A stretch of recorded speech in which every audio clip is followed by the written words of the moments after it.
وعن أبي هريرة رضي الله تعالى عنه قال أبو هريرة থেকে বর্ণিত তিনি বলেন سمعت رسول الله صلى الله عليه وسلم يقول আমি আল্লাহর নবীকে একটা হাদিস বলতে শুনছি। কি হাদিস?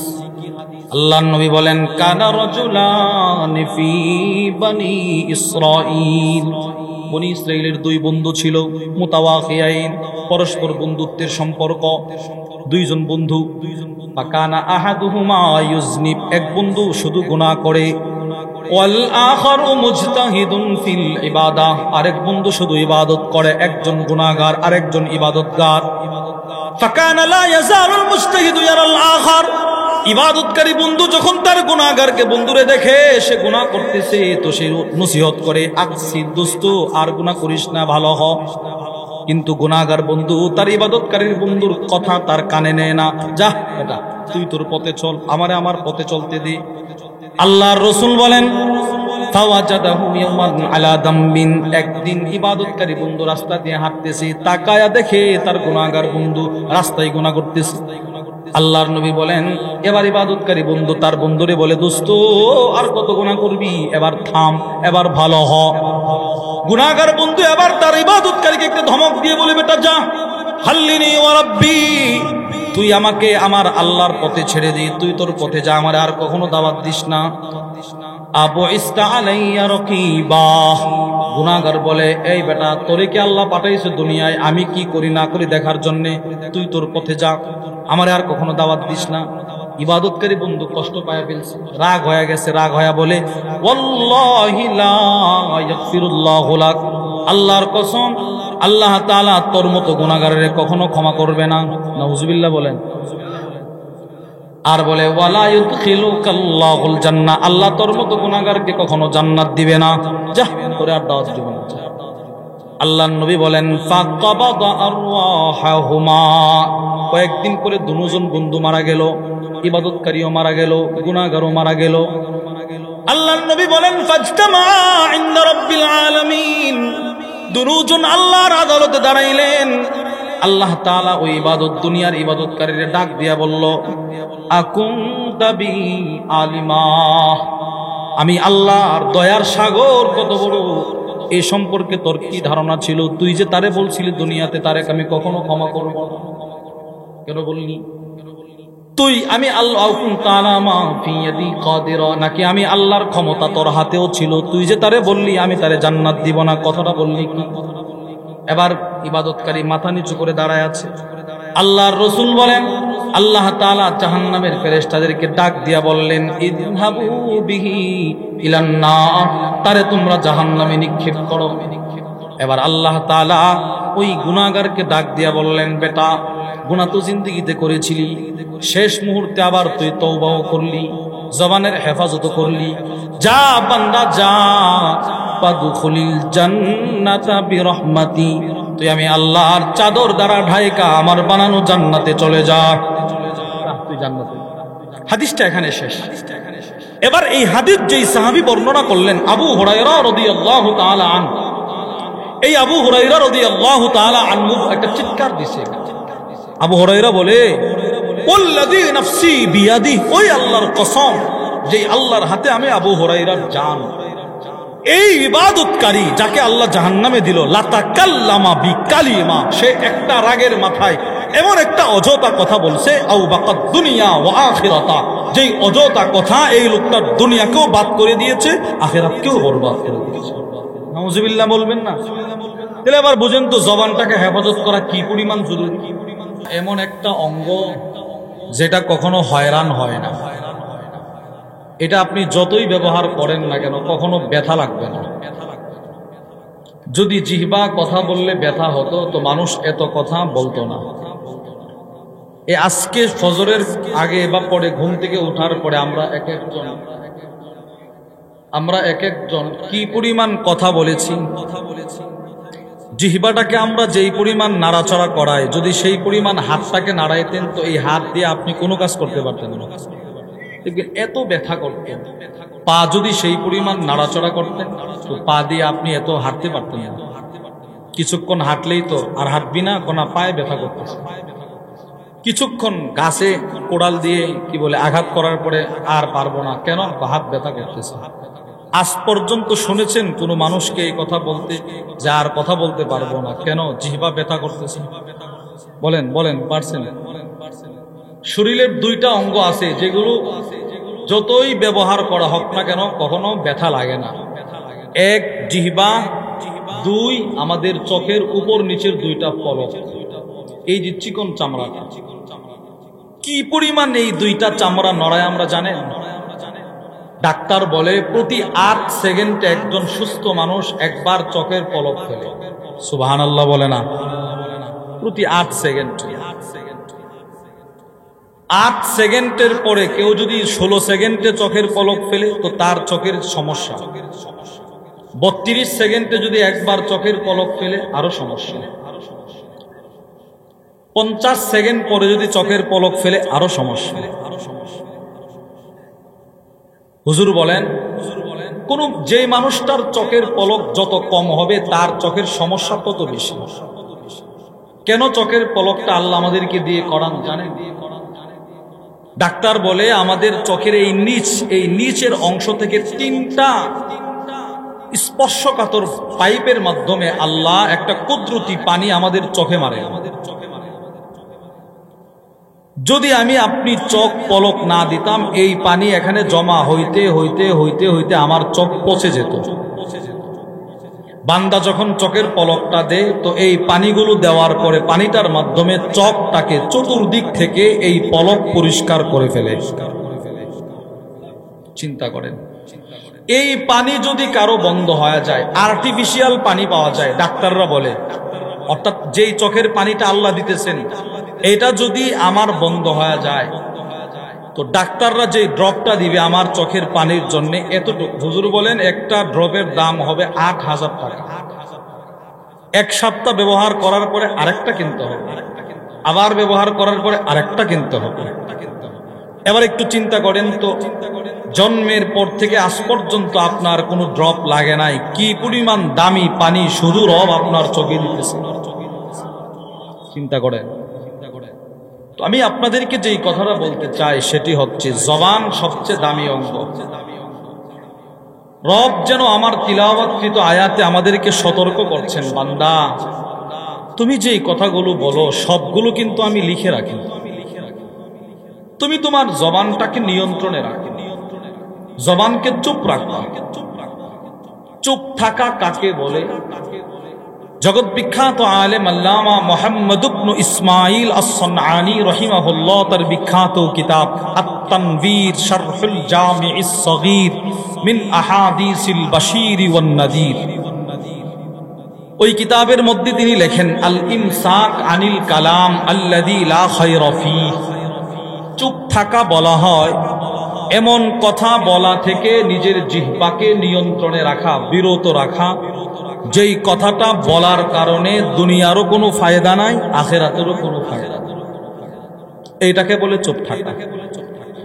যার জবান যত নিয়ন্ত্রণে থাকবে তার ঈমান তত হেফাজতে থাকবে। সুবহানাল্লাহ বলেন। বলেন জবান যার যত নিয়ন্ত্রণে ঈমান তার তত হেফাজতে, ঈমান তার তত, সবাই বলেন না, ঈমান তার তত হেফাজত। ঈমানের সম্পর্ক জবানের সাথে। as-silsilatul ahadithis sahihar 841 নম্বর হাদিসের বর্ণনায় আসছে, ওয়া আন আনাস ইবনে মালিক রাদিয়াল্লাহু তাআলা আনহু قال, হযরত আনাস ইবনে মালিক রাদিয়াল্লাহু তাআলা আনহু থেকে বর্ণিত, আল্লাহর রাসূল বলেন, লা ইয়াস্তাকিমু ঈমানু আবদিন হাত্তা ইয়াস্তাকিমা কলবুহু, বান্দার ঈমান ততক্ষণ পর্যন্ত ঠিক হবে না যতক্ষণ পর্যন্ত না বান্দার কলব ঠিক হবে। ওয়ালা ইয়াস্তাকিমু কলবুহু হাত্তা ইয়াস্তাকিমা লিসানুহু, রাসূল বলেন কলব ততক্ষণ পর্যন্ত ঠিক হবে না যতক্ষণ পর্যন্ত না বান্দার জিহ্বা ঠিক হবে। তাহলে বোঝা গেল জবান যদি ঠিক হয় কলব ঠিক হবে, কলব যদি ঠিক হয় ঈমান ঠিক হবে। তাহলে জবান ঠিক কলব ঠিক। বলেন জবান ঠিক, বলেন আপনারা সবাই বলেন জবান ঠিক কলব ঠিক। ঈমান ঠিক। তাহলে ঈমান ঠিক থাকতে হলে এটা ঠিক করা দরকার, এটা ঠিক করতে হলে এটা ঠিক করা দরকার। এজন্য রাসূলুল্লাহ সাল্লাল্লাহু আলাইহি সাল্লাম বলে, শোনো, তোমার এই জিহ্বাটার উপরেই তোমার সমস্ত ইবাদত নির্ভরশীল। মানুষের 60 বছরের জিন্দেগীর ইবাদত টিকে থাকার মূল কারিগর হচ্ছে এই জিহ্বা। হযরত মুআয ইবনে জাবাল রাদিয়াল্লাহু তাআলা আনহু বলেন, কুনতু মা'আন নবী সাল্লাল্লাহু আলাইহি ওয়াসাল্লাম ফি সাফার। মুআয বলে, আমি নবীজির সাথে এক সফরে ছিলাম। فأصبحت يوما قريبا منه ونحن نسير। সফর করতে করতে আমি নবীজির খুব কাছাকাছি চলে গেলাম, গিয়ে বললাম, আখবিরনি বিআমালিন ইউদখিলুনিল জান্নাহ। ওগো আল্লাহর নবী, আপনি আমাকে এমন একটা আমল বলে দিন যে আমলটা আমাকে সরাসরি আল্লাহর জান্নাতে ঢোকায় দেবে।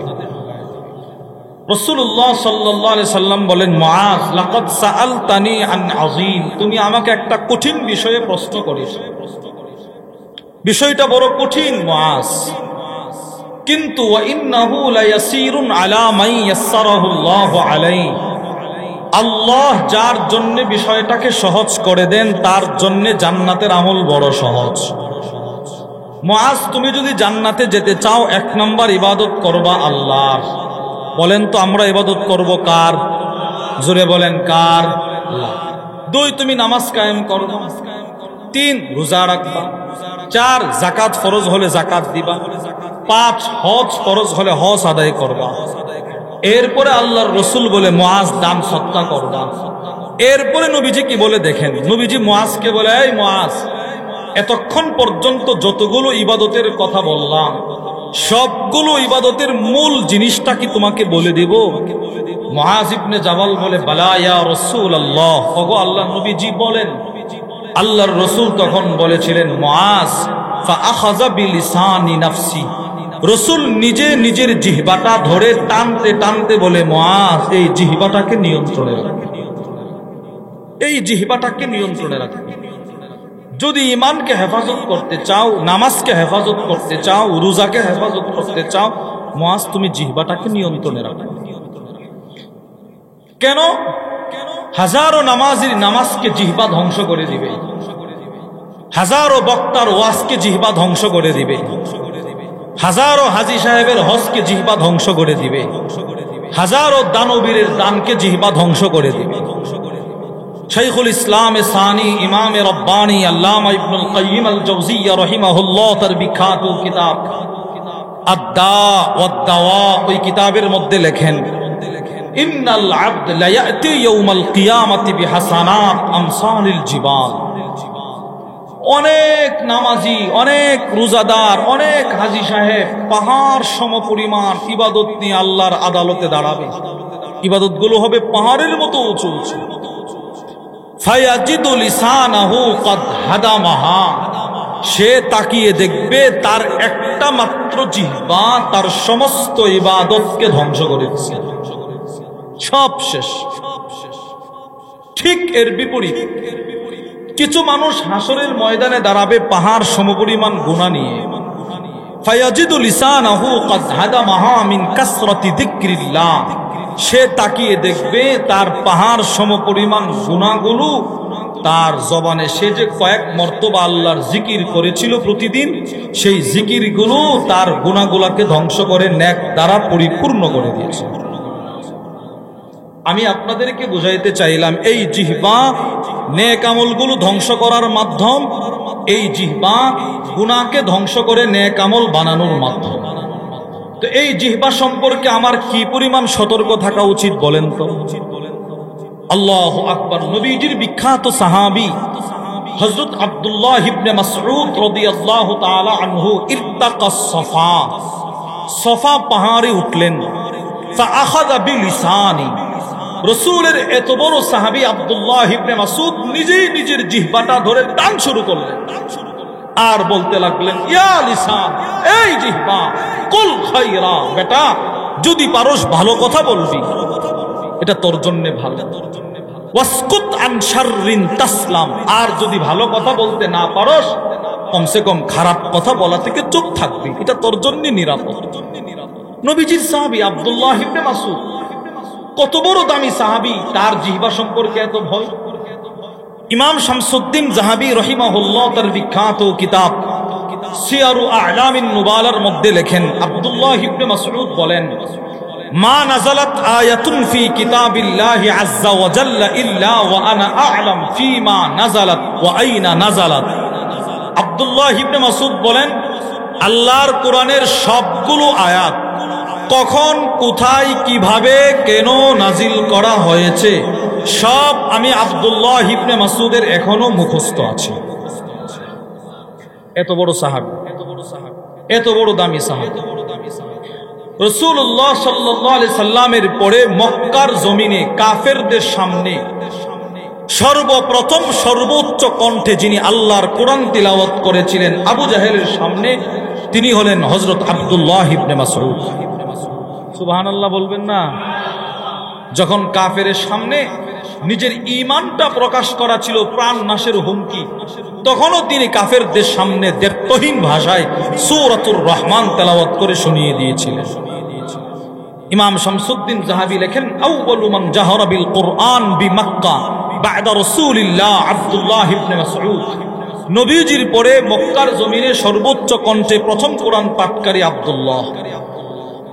সাহাবী কিন্তু কাফেরের সামনে প্রথমে কোরআন তেলাওয়াত করছে, কিন্তু লোক কিন্তু দেখতে বড় ছোট ছিল, এত বড় দেহ ছিল না, বড় সুঠাম দেহের অধিকারী ছিল না।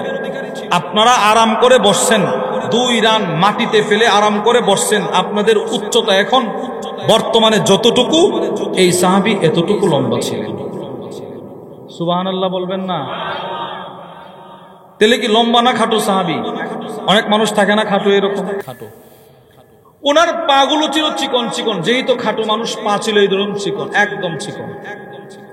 ইমাম বুখারী রহিমাহুল্লাহ তার বিখ্যাত কিতাব আল আদাবুল মুফরাদের 237 নম্বর হাদিসের বর্ণনায় নিয়ে আসছেন, আলী ইবনে আবি তালিব রাদিয়াল্লাহু তাআলা আনহু বলেন, রাসূলুল্লাহ সাল্লাল্লাহু আলাইহি ওয়াসাল্লাম আব্দুল্লাহ ইবনে মাসউদকে আদেশ করলেন, এ আব্দুল্লাহ, ওই যে গাছটা দেখা যায়, ওই গাছের একটা ঢাল নিয়ে আসো, আমি নবীজির মেসওয়াকের জন্য। উনি গাছে উঠলেন, বাতাসে ওনার ইজার যে চাদর, লুঙ্গি, এটা নড়তেছে নড়তেছে। নিচ থেকে সাহাবারা ওনার চিকন পাটা দেখে হাসতেছে।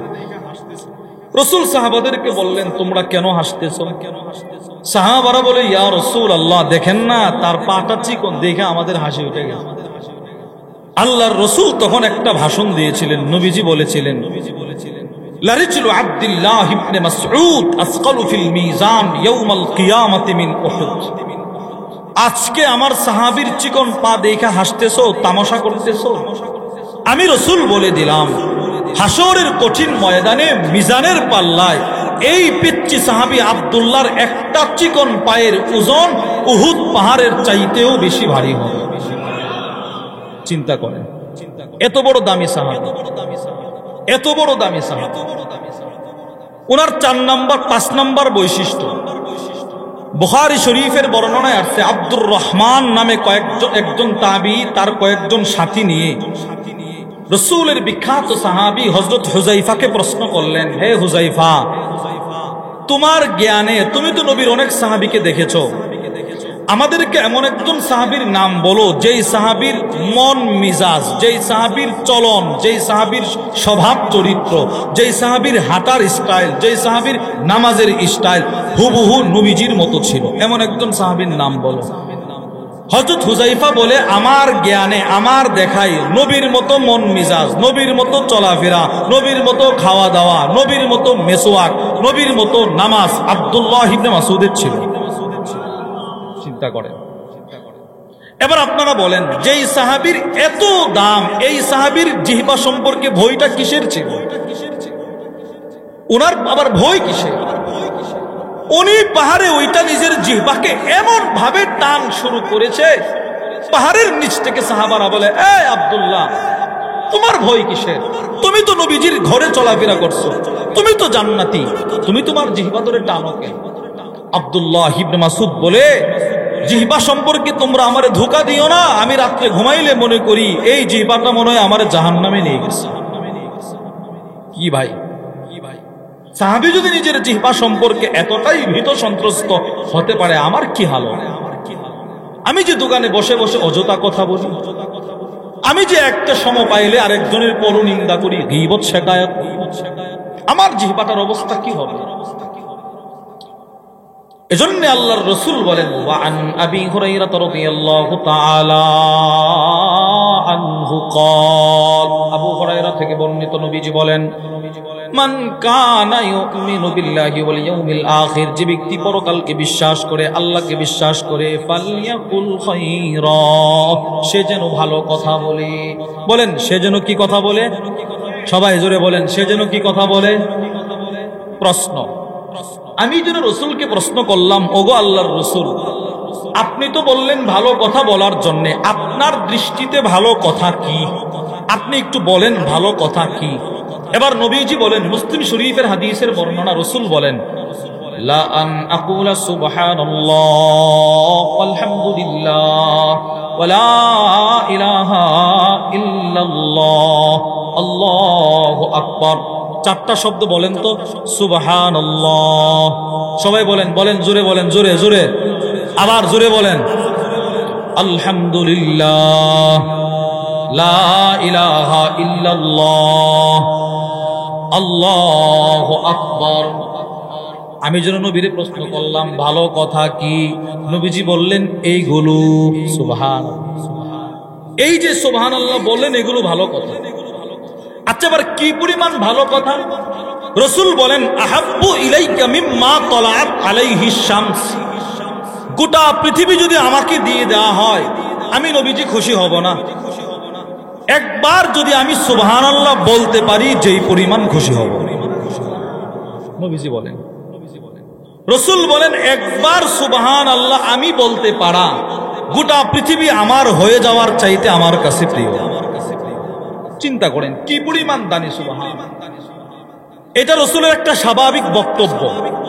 নবীজির অনেক হাদিসে এই বক্তব্যটা নবীজি দিয়েছেন। বক্তব্যটা কি? নবীজি বলেন, একবার সুবহানাল্লাহ গোটা পৃথিবীর চাইতে শ্রেষ্ঠ। রাসূলের আরেক বক্তব্য, রাকাআতাল ফাজরি খায়রুম মিনাদ দুনিয়া জামিআ, ফজরের পূর্বের 2 রাকাত সুন্নাত গোটা পৃথিবীর চাইতে শ্রেষ্ঠ। রাসূলের বক্তব্য, আল্লাহর রাস্তায় এক সকাল এক বিকাল, খায়রুম মিনাদ দুনিয়া জামিআ, গোটা পৃথিবীর চাইতে শ্রেষ্ঠ। রাসূলের বক্তব্য, সূরাতুন নিসা, ওয়া মান ইয়ামাল সুআই ইউজযা বি, এই আয়াতখানা রাসূল বলেন আমার কাছে গোটা পৃথিবীর চাইতে শ্রেষ্ঠ। এটার অর্থ কি?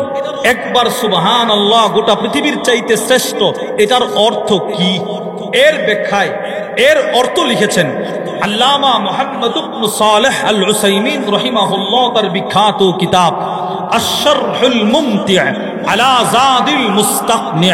ওই কিতাবের মধ্যে তিনি লেখেন, আদ-দুনিয়া মুনযু খুলিকাত ইলা কিয়ামিস সাআ, পৃথিবীর শুরু থেকে কিয়ামত পর্যন্ত, মিন কুল্লি যাখারিফ, যত স্বর্ণ উৎপাদন হয়েছিল হচ্ছে হবে, যত রূপা উৎপাদন হচ্ছিল হচ্ছে হবে, যত মণিমুক্তা উৎপাদন হয়েছিল হচ্ছিলে হবে, যত জওহার দামি দামি বস্তু যতগুলো পৃথিবীতে উৎপাদন হবে কিয়ামত পর্যন্ত, সবগুলো যদি মিজানের এক পাল্লায় রাখা হয়, 7 জমিন যদি মিজানের ওই পাল্লায় রাখা হয়, 7 আকাশও যদি মিজানের ওই পাল্লায় রাখা হয়, আর অপর পাল্লায় যদি দিল দিয়ে ইয়াকিনের সাথে দরদ নিয়ে আল্লাহকে রাজি খুশি করার জন্য একবার সুবহানাল্লাহ বলা হয়, আর ওইটা যদি মিজানের আরেক পাল্লায় রাখা হয়, রাসূল বলেন তোমার সুবহানাল্লাহর পাল্লা ভারী বেশি হবে।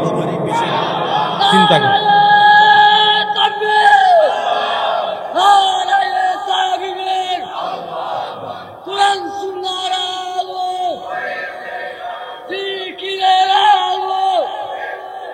এবার বলেন ভালো কথা কি? বলেন না সবাই, বলেন বলেন ভালো কথা। আবার বলেন, এরপরে কি? এরপরে কি? এরপরে কি? বলেন আলহামদুলিল্লাহ। আচ্ছা, এগুলো ভালো কথা কিনা? আচ্ছা, এই যদি আমি বলি আমার আর লাভ কি? তিরমিজি শরীফের হাদিসের বর্ণনায় আছে, وعن أنس بن مالك رضي الله تعالى عنه قال, আনাস ইবনে মালিক বলেন, আন্না রাসূলুল্লাহ সাল্লাল্লাহু আলাইহি ওয়াসাল্লাম, আল্লাহর নবী মাররা বিশাজারাতিন ইয়াবিসাতিন ওয়ারাক, নবীজি একটা শুকনো পাতা বিশিষ্ট গাছের পাশ দিয়ে যাচ্ছিলেন, গাছের পাতাগুলো শুকনো। ফাদারাবাহা বিআসা, আল্লাহর রাসূল নিজের লাঠি দিয়ে গাছে একটা আঘাত করলেন। ফাতানাসারাল ওয়ারাক, গাছের পাতাগুলো ঝরে পড়ে গেল। আল্লাহর রাসূল আনাসকে বললেন, আনাস শোনো, আমার কোন উম্মত যদি দিলে প্রাণে মন লাগায় একবার সুবহানাল্লাহ পড়ে, একবার আলহামদুলিল্লাহ পড়ে, একবার লা ইলাহা ইল্লাল্লাহ পড়ে, একবার আল্লাহু আকবার পড়ে, আনাস শোনো, আজকে যেমন আমার লাঠির আঘাতে গাছের পাতাগুলো ঝরে পড়ে গেল, যেই বান্দা এই শব্দগুলো একবার পড়বে তার গুনাহের গাছ থেকেও গুনাহগুলো এমন ভাবে ঝরে যাবে, সব ঝরে যাবে। আচ্ছা, ঝরতে আমার গুনাহ যদি সমুদ্রের ফেনা পরিমাণও হয়, তিরমিজির হাদিস। وعن عبد الله بن عمر رضي الله تعالى عنهما قال, عبدullah ibn umar বলেন, قال رسول الله صلى الله عليه وسلم, আল্লাহর নবী বলেন, মা আলাল আরদি আহাদুন ইয়াকুল, আল্লাহর নবী বলেন, জমিনে যদি কোনো ব্যক্তি এই শব্দগুলো বলে, কোন শব্দ? লা হাওলা ওয়ালা কুওয়াতা ইল্লা বিল্লাহ, এক বর্ণনায় আসছে লা হাওলা ওয়ালা কুওয়াতা ইল্লা বিল্লাহ, ওয়া রিওয়ায়া আরেক বর্ণনায় আসছে সুবহানাল্লাহ আলহামদুলিল্লাহ ওয়ালা ইলাহা ইল্লাল্লাহ আল্লাহু আকবার। আরে বলেন না সুবহানাল্লাহ আলহামদুলিল্লাহ ওয়ালা ইলাহা ইল্লাল্লাহ আল্লাহু আকবার। আল্লাহর নবী বলেন, এই শব্দগুলো যদি আমার কোনো উম্মত পড়ে, তার গুনাহ যদি সমুদ্রের ফেনা পরিমাণ হয় মাপ। তাহলে শব্দগুলো কি ভালো কিনা? আচ্ছা, আপনি আর দেখান কোন দলের স্লোগানটাই সুবহানাল্লাহর চাইতে ভালো, আমার দেখান। ধানের শীষ, জোরে বলেন না। আচ্ছা, এবার নৌকা, তো কি পরিমাণ আমি আমার ছেলে ধানের শীষ শব্দটা জবান দিয়ে বলছি, কি পরিমাণ আমার ছেলে আমি নৌকা এই জবান দিয়ে বলছি। আল্লাহর কসম, যেই পরিমাণ মহব্বত নিয়ে এই স্লোগানগুলো দিয়েছি, সেই পরিমাণের মহব্বত নিয়ে যদি একবার সুবহানাল্লাহ বলতে পারতাম, তো রব বলতো, যা, তাকে মাফ করে দিলাম, যদি বলতে পারতাম। ইবনে মাজার মধ্যে হাদিস আছে, আল্লাহর রাসূল বলেন, কেউ যখন জমিনে একবার পড়ে সুবহানাল্লাহ, বলেন একবার যেন কি পড়ে? এই যে এখন সুবহানাল্লাহ পড়ছে, এটা ওড়া দিয়ে এই মুহূর্তে আরশের চতুর্পাশে ঘুরতেছে। রাসূলের কথা কি আমাদের বিশ্বাস হয়? ইবনে মাজার হাদিস। আল্লাহর রাসূল বলেন, ইন্না মিম্মা তাযকুরুনা মিন জালালিল্লাহি আত-তাসবিহ ওয়াত তাহলিল ওয়াত তাকবীর। আল্লাহর রাসূল বলেন, আমার কোন উম্মত যদি একবার পড়ে সুবহানাল্লাহ, একবার যদি পড়ে সুবহানাল্লাহ, পড়েন না, একবার যদি পড়ে আলহামদুলিল্লাহ লা ইলাহা ইল্লাল্লাহ আল্লাহু আকবার, আল্লাহর রাসূল বলেন, আমার উম্মত জবানে পড়তে দেরি, ইয়ানআতিফনা হাওলাল আরশ, এই শব্দগুলো আরশের চতুর্পাশে ডানা ঝাপটাতে দেরি করবে না, ডানা ঝাপটাতে থাকে। আচ্ছা, আর কি করে? নবীজি বলেন, লাহুন্না দাবিকুন কাদাবিন নাহ, মধু পোকা, মৌমাছি যেমন গুনগুন গুনগুন করে শব্দ করে, এই শব্দগুলো এই মুহূর্তে আরশের চতুর্পাশে আপনার নামটা নিয়ে নিয়ে আপনার গান গাইতেছে। নবীজি বলেন, আল্লাহর রাসূল বলেন, এই মুহূর্তে আপনারা যারা পড়ছেন, এই মুহূর্তে আপনাদের শব্দগুলো আরশের চতুর্পাশে আপনাদের নাম নিয়ে নিয়ে গান গাইতেছে। আশ্চর্যের বিষয়, এটা আশ্চর্যের কথা। আল্লাহর আরশের চতুর্পাশে কোটি কোটি কোটি সমস্ত হরসপুরের মানুষ, সমস্ত খাটিঙ্গার মানুষ মিলে যদি কোটি কোটি লেখে, এরপরেও একটা সংখ্যা হবে কিনা বলেন? একটা সংখ্যা তো হবে, হয়তো আমরা কোলাইতে পারবো না, একটা সংখ্যা হবে মনে করেন। সারা বাংলাদেশের মানুষ মিলে যদি কোটি কোটি লেখে, কম্পিউটার ফেল, আমাদের জ্ঞান ফেল, এরপরে একটা সংখ্যা আল্লাহর জ্ঞান হবে কিনা বলেন?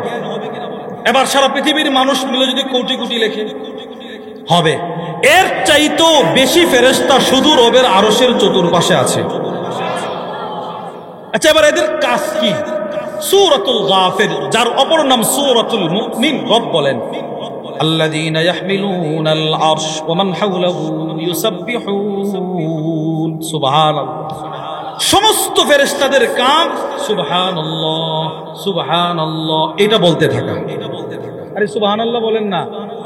সব ফেরেশতারা আরশের চতুর্পাশে সুবহানাল্লাহ বলতেছে, সব ফেরেশতারা আরশের চতুর্পাশে আলহামদুলিল্লাহ বলতেছে। আচ্ছা, এবার এই পরিমাণ ফেরেশতা একসাথে সুবহানাল্লাহ বলার আওয়াজটা কেমন হবে? একটু কল্পনা করেন তো আওয়াজটা কেমন হবে। এবার আশ্চর্যের কথা শুনেন, আপনি যখন এখানে বসে একবার সুবহানাল্লাহ পড়েন, আপনার সুবহানাল্লাহর আওয়াজ সবগুলো ফেরেশতার আওয়াজের উপরে চলে যায়।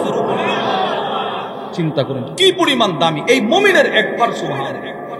এটা আমি আমার জীবনে কতবার বললাম বলেন, আর জিহ্বাটাকে অযথা কথায় কতবার ব্যবহার করব।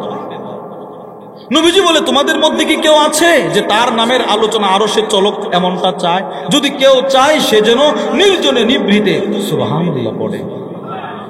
এবার আল্লাহ তাসবিরে জিজ্ঞেস করে, কোত্থেকে আসছো? খাটিঙ্গা মাদ্রাসা থেকে আসছো। কেন আসলি? আল্লাহ মাফ করে দেন, যে আমারে পাঠাইছে আপনার কাছে তারে মাফ করে দেন। তো রব বলে, যা মাফ করে দিলাম। কি আর আছে? সুবহানাল্লাহ বলেন, আবার বলেন। আল্লাহর রাসূল বলেন, মুসলিম শরীফের হাদিসের বর্ণনা, নবীজি বলেন এই শব্দগুলো এতটাই দামি। খাল্লাতান, দুইটা সিফত, দুইটা গুণ।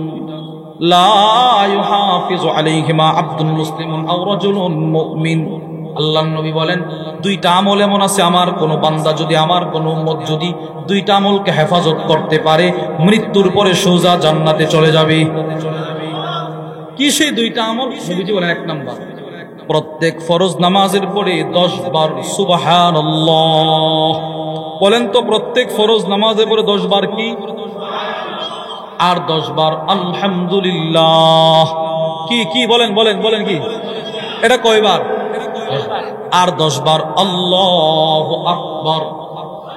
এটা কতবার? তাহলে এবার শুরু থেকে প্রথম 10 বার কি? সবাই বলেন, সবাই। এরপরের 10 বার কি? এরপরের 10 বার। আল্লাহর নবী বলেন, তুমি তো তোমার মুখে উচ্চারণ করলা 5 নামাজে 150, 5 30-এ 150।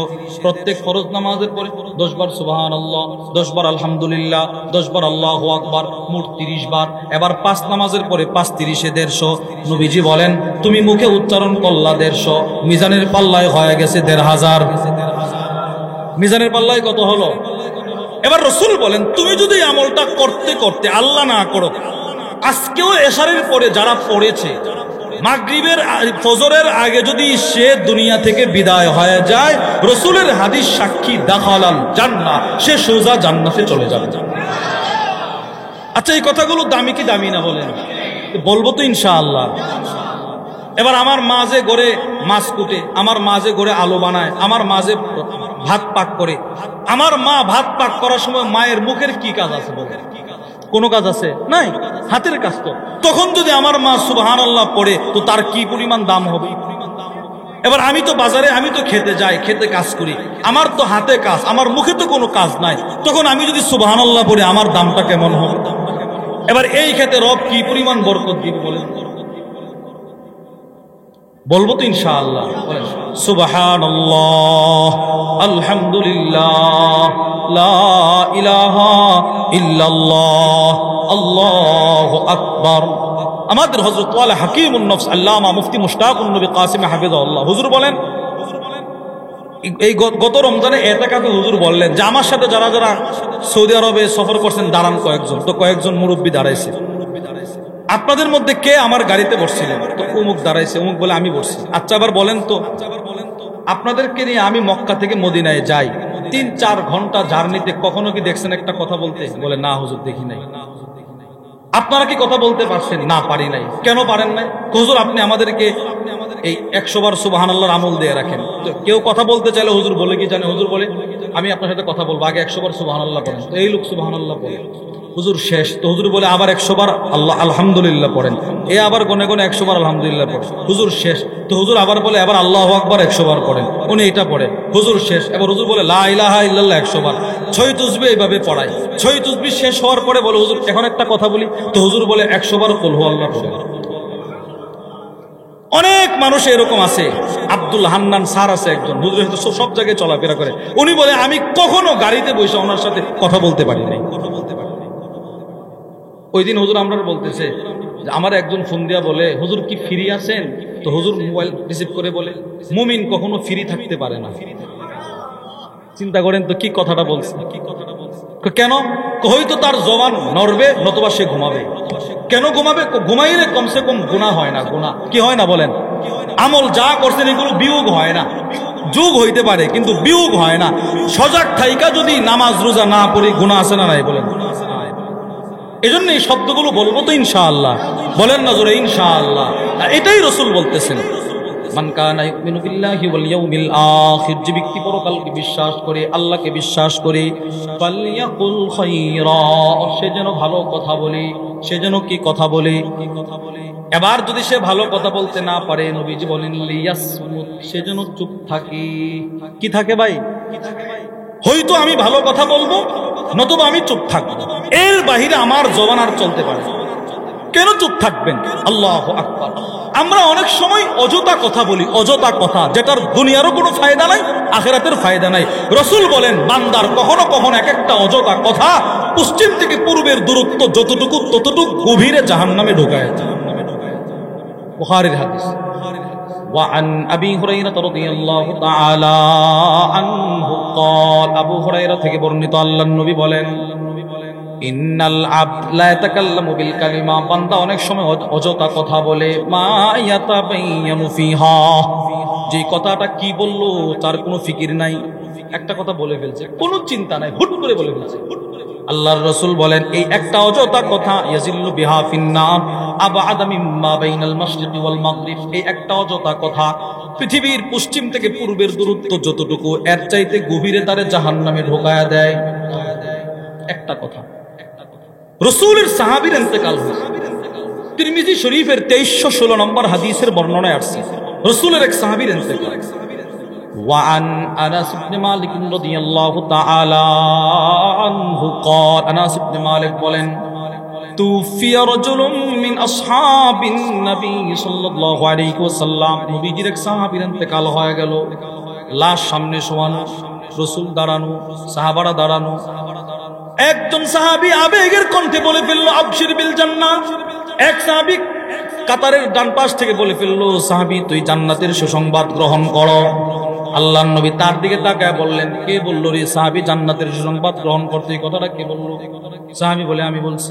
আল্লাহর রাসূল বলেন, আওয়ালা তাদরি ফালা আল্লাহু তাকাল্লামা ফীমা লা ইয়ানি, এই তুমি হয়তো জানো না, আমার এই সাহাবী হতে পারে কিন্তু সেও তার জীবদ্দশায় এমন কোন অযথা কথা বলতে পারে যে অযথা কথার কারণে তাকে আল্লাহর কাঠগড়ায় দাঁড়াতে হয়। নবীজি সাহাবীর ব্যাপারে এই বক্তব্য দিলেন, অথচ একজন সাহাবীর দাম কত জানেন? ইবনে মাজার মধ্যে আসছে, আল্লাহর রাসূল বলেন, রাসূলের এক সাহাবীর জিন্দেগীর একবার সুবহানাল্লাহর সিনের দাম আমাদের সমস্ত উম্মতের তামাম জিন্দেগীর ইবাদতের চাইতেও বেশি দাম। এই সাহাবীর ব্যাপারে নবীজি বলে, সে হয়তো অযথা কথা বলছে যেটার জবাব আল্লাহরে দিতে হবে। কি ভাই? এই জবানকে নিয়ন্ত্রণে রাখা। রাসূল বলেন, তোমরা আমাকে একটা ওয়াদা দাও। নবীজি বলে, তোমরা আমার এই কথার ওয়াদাটা দাও যে তোমরা তোমাদের জিহ্বাটাকে নিয়ন্ত্রণে রাখবা, লজ্জাস্থানকে হেফাজত করবা, এই দুইটা জিনিসকে হেফাজত করবা। আমাকে একবার বলো, আমি তোমাদের জান্নাতের জিম্মাদারি নিয়ে নিলাম। নবীজি বলেন, মাইয়াযমান মা বাইনা লাহইহি ওয়া মা বাইনা রিজলাই আযমান লাহুল জান্নাহ, এটার হেফাজত লজ্জাস্থানের হেফাজত করবা, আমাকে বলো, আমি জান্নাতে নিয়ে যাব। জবানকে নিয়ন্ত্রণে রাখার দরকার আছে না নাই? বলেন বলেন বলেন ইনশাআল্লাহ, বলেন ইনশাআল্লাহ। রাখবো তো ইনশাআল্লাহ। জবান মানুষকে জাহান্নামে নিয়ে আসে। সারা জীবন ইবাদত করছে, জবানটা জাহান্নামে নিয়ে আসে। রাগের মাথায় অনেকে অনেক কথা বলে দেয়। আবু দাউদ শরীফের মধ্যে হাদিস আছে, ওয়ান আবি হুরায়রা রাদিয়াল্লাহু তাআলা আনহু قال, আবু হুরায়রা থেকে বর্ণিত তিনি বলেন, সামি'তু রাসূলুল্লাহ সাল্লাল্লাহু আলাইহি ওয়াসাল্লাম ইয়াকুল, আমি আল্লাহর নবীকে একটা হাদিস বলতে শুনছি। কি হাদিস? আল্লাহর নবী বলেন, কানা রাজুলানি ফি বনি ইসরাঈল, বনি ইসরাইলের দুই বন্ধু ছিল, মুতাওয়াখিয়াইন, পরস্পর বন্ধুত্বের সম্পর্ক, দুইজন বন্ধু। ফাকানা আহাদুহুমা ইউজনিব, এক বন্ধু শুধু গুনাহ করে, ওয়াল আখারু মুজতাহিদুন ফিল ইবাদাহ, আরেক বন্ধু শুধু ইবাদত করে। একজন গুনাহগার, আরেকজন ইবাদতগার। ফাকানা লা ইয়াজালুল মুজতাহিদু ইয়ারাল আখার, ইবাদতকারী বন্ধু যখন তার গুনাহগারকে বন্ধুরে দেখে সে গুনাহ করতেছে, তো সে নসিহত করে, আকসি দোস্ত আর গুনাহ করিস না, ভালো হ। কিন্তু গুনাহগার বন্ধু তার ইবাদতকারীর বন্ধুর কথা তার কানে নেয় না। যা এটা, তুই তোর পথে চল, আমারে আমার পথে চলতে দে। আল্লাহর রাসূল বলেন, ফাওয়াজাদাহু ইয়াওমান আলা দামবিন, একদিন ইবাদতকারী বন্ধু রাস্তা দিয়ে হাঁটতেছে, তাকায়া দেখে তার গুনাহগার বন্ধু রাস্তায় গুনাহ করতেছে। আল্লাহর নবী বলেন, এবার ইবাদতকারী বন্ধু তার বন্ধুরে বলে, দোস্ত আর কত গুনাহ করবি, এবার থাম, এবার ভালো হ। গুনাহগার বন্ধু এবার তার ইবাদতকারীকে একটা ধমক দিয়ে বলে, বেটা যা, হাল্লিনি ওয়া রাব্বি, তুই আমাকে আমার আল্লাহর পথে ছেড়ে দি, তুই তোর পথে যা, আমার আর কখনো দাওয়াত দিস না। আবু ইস্তা আলাইয়া রাকিবা, গুনাহগার বলে, এই বেটা, তোরে কি আল্লাহ পাঠাইছে দুনিয়ায় আমি কি করি না করি দেখার জন্য? তুই তোর পথে যা, আমারে আর কখনো দাওয়াত দিস না। ইবাদতকারী বন্ধু কষ্ট পায়া ফেলছে, রাগ হয়ে গেছে, রাগ হয়ে বলে, ওয়াল্লাহি লা ইয়াগফিরুল্লাহু লাক, আল্লাহর কসম, আল্লাহ তাআলা তোর মতো গুনাহগারের কখনো ক্ষমা করবে না। নাউজুবিল্লাহ বলেন। আর বলে, ওয়ালা ইউদখিলুকাল্লাহুল জান্নাহ, আল্লাহ তোর মতো গুনাহগারকে কখনো জান্নাত দিবে না, যা, তোরে আর দাওয়াত দিব না। আল্লাহর নবী বলেন, ফাকাবাদা আরওয়াহুমা, কয়েকদিন পরে দুজন বন্ধু মারা গেল, ইবাদতকারীও মারা গেল, গুনাহগারও মারা গেল। আল্লাহর নবী বলেন, ফাজতামা ইনদা রাব্বিল আলামিন, দুজন আল্লাহর আদালতে দাঁড়াইলেন। আল্লাহ তাআলা ওই দুনিয়ার ইবাদতকারীদের ডাক দিয়া বলল, আকুনতা বি আলিমা, আমি আল্লাহর দয়ার সাগর কত বড়, এই সম্পর্কে তোর কি ধারণা ছিল? তুই যে তারে বলছিলি দুনিয়াতে তারে আমি কখনো ক্ষমা করব না, কেন বললি? তুই আমি আল্লাহ তাআলা ফি ইয়াদি কাদিরা, নাকি আমি আল্লাহর ক্ষমতা তোর হাতেও ছিল, তুই যে তারে বললি আমি তারে জান্নাত দিব না, কথাটা বললি কি? এবার ইবাদতকারী মাথা নিচু করে দাঁড়ায় আছে। আল্লাহর রাসূল বলেন, আল্লাহ তাআলা জাহান্নামের ফেরেশতাদেরকে ডাক দিয়া বললেন, ইযহাবু বিহি ইলান নার, তারে তোমরা জাহান্নামে নিক্ষেপ করো। এবার আল্লাহ তাআলা ওই গুনাহগারকে ডাক দিয়া বললেন, বেটা, গুনাহ তো জিন্দেগিতে করেছিলি, শেষ মুহূর্তে আবার তুই তওবাও করলি, জবানের হেফাজত করলি, যা বান্দা যা, ফাদখুলিল জান্নাতা বিরহমাতি, তুই আমি আল্লাহর চাদর দ্বারা ঢাইকা আমার বানানো জান্নাতে চলে যা, তুই জান্নাতে। হাদিসটা এখানে শেষ। এবার এই হাদিস যেই সাহাবী বর্ণনা করলেন, আবু হুরায়রা রাদিয়াল্লাহু তাআলা আনহু, এই আবু হুরায়রা রাদিয়াল্লাহু তাআলা আনহু একটা চিৎকার দিছে। আবু হুরায়রা বলে, ওয়াল্লাযী নাফসি বিয়াদি, ওই আল্লাহর কসম, যেই আল্লাহর হাতে আমি আবু হুরায়রার জান, এই ইবাদতকারী যাকে আল্লাহ জাহান্নামে দিল, লাতাকাল্লামা বিকালিমা, সে একটা রাগের মাথায় এমন একটা অযথা কথা বলছে, আও বাকাত দুনিয়া ওয়া আখিরাতা, যেই অযথা কথা এই লোকটার দুনিয়াকেও বাদ করে দিয়েছে, আখিরাতকেও বরবাদ করে দিয়েছে। নাউজুবিল্লাহ বলবেন না?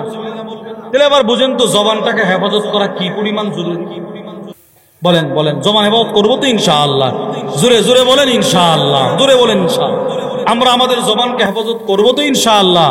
হ্যাঁ, এই জন্যে আল্লামা ইবনে রজব হাম্বলী রাহিমাহুল্লাহ তার বিখ্যাত কিতাব জামিউল উলুম ওয়াল হিকাম, ওই কিতাবের মধ্যে লেখেন, মানুষের জবান চার অবস্থা থেকে খালি থাকতে পারে না। বুঝলেন? মানুষের জবান কয় অবস্থা থেকে খালি থাকতে পারে না? আপনারা বলেন কয় অবস্থা? এক, হয়তো সে তার জবানে কোরআন তেলাওয়াত করবে। বলেন বলেন, কি তেলাওয়াত করবে? সবাই বলেন কি? কোরআন। দুই, নতুবা জিকির করবে।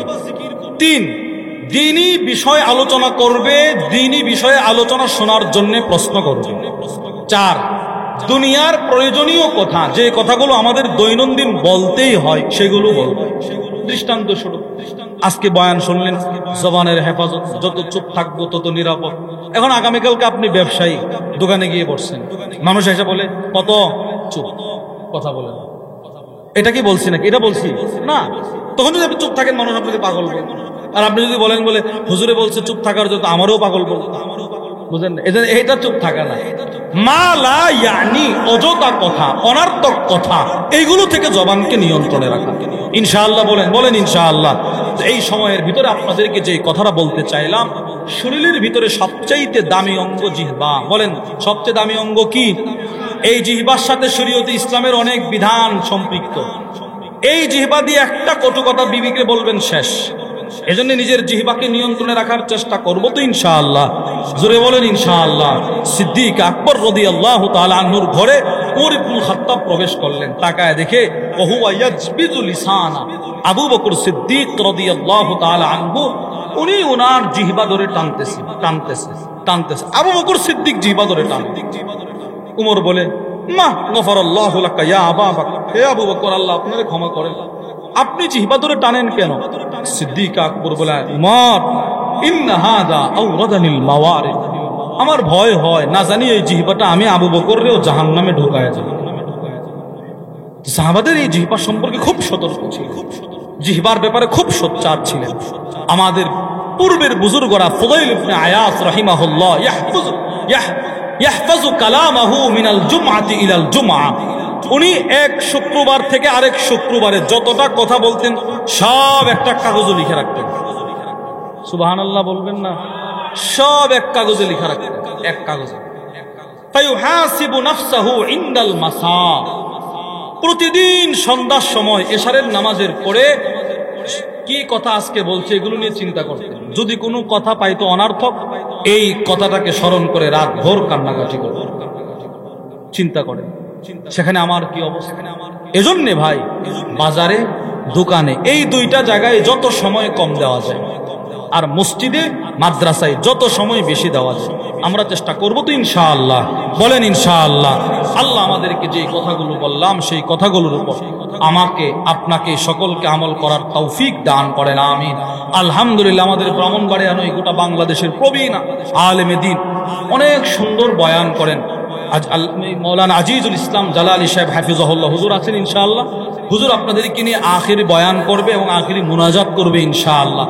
আমরা ইনশাআল্লাহ সকলে মুনাজাত করে উঠবো। বলেন ইনশাআল্লাহ।